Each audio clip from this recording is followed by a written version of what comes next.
coronavirus est nommé parce qu'il ressemble à une alcool. Il est souvent parasite chez les animaux sauvages comme le chauve-souris. Après l'évolution et la mutation, il est transmis à l'homme par des hôtes intermédiaires. Ensuite, la transmission de personne à personne commence. Les patients infectés par le nouveau coronavirus est la source principale d'infection.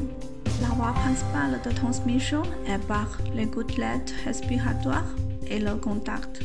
Parfois, une infection asymptomatique peut également être une source d'infection. Quel que soit le sexe et l'âge peut être infecté.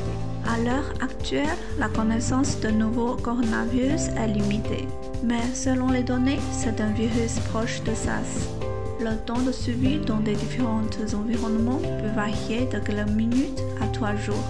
Pour éviter d'être infecté, vous devez procéder comme la suite. Tout d'abord, vous devez porter des masques médicaux à usage unique ou des masques chirurgicaux médicaux lorsque vous sortez. Les conseils pour bien porter un masque. La face colorée doit se trouver vers l'extérieur. Tirez le pli pour recouvrir la bouche, le nez et la mâchoire. Appuyez doucement sur la barrette nasale du milieu ou du côté jusqu'à qu'elle soit bien ajustée.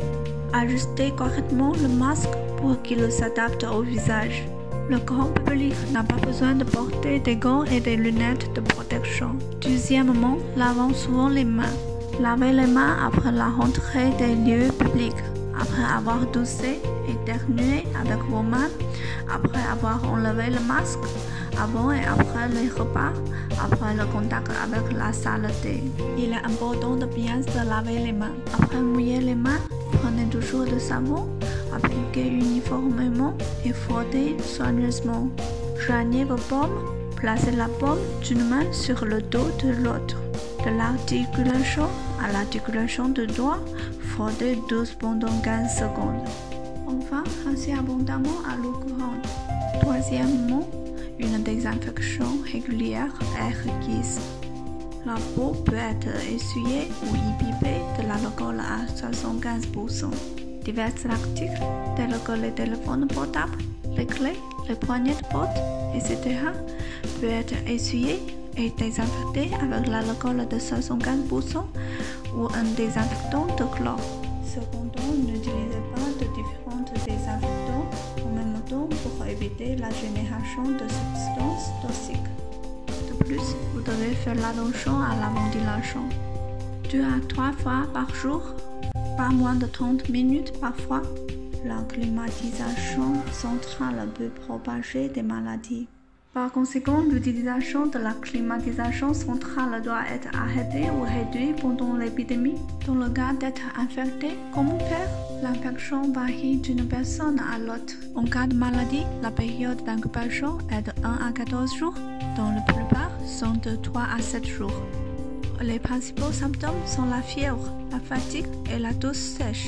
Quelques patients présentent des symptômes tels que la congestion nasale, l'écoulement nasal, la douleur oropharyngée et la diarrhée. Des taux d'oxytocine anormaux peuvent trouver chez certains patients. Pour les cas suspects avec symptômes décrits ci-dessous, le diagnostic se fait principalement de 3 manières. La détection d'acide nucléique de nouveau coronavirus est positive par le RT-PCR quantitatif. Le résultat de séquençage génétique sont hautement cohérents avec les nouvelles structures connues de coronavirus. La détection sérique d'anticorps spécifiques au nouveau coronavirus. Même si vous présentez des symptômes, n'ayez pas trop peur, croyez le médecin. La plupart des patients ont un bon pronostic et seulement quelques-uns sont formes graves. Un dernier rappel. Pendant l'épidémie, assurez-vous de bien reposer, de manger légèrement, de boire beaucoup d'eau, de ne pas manger d'animaux sauvages, de faire l'exercice modérément et rester optimiste. Lutte ensemble contre le coronavirus.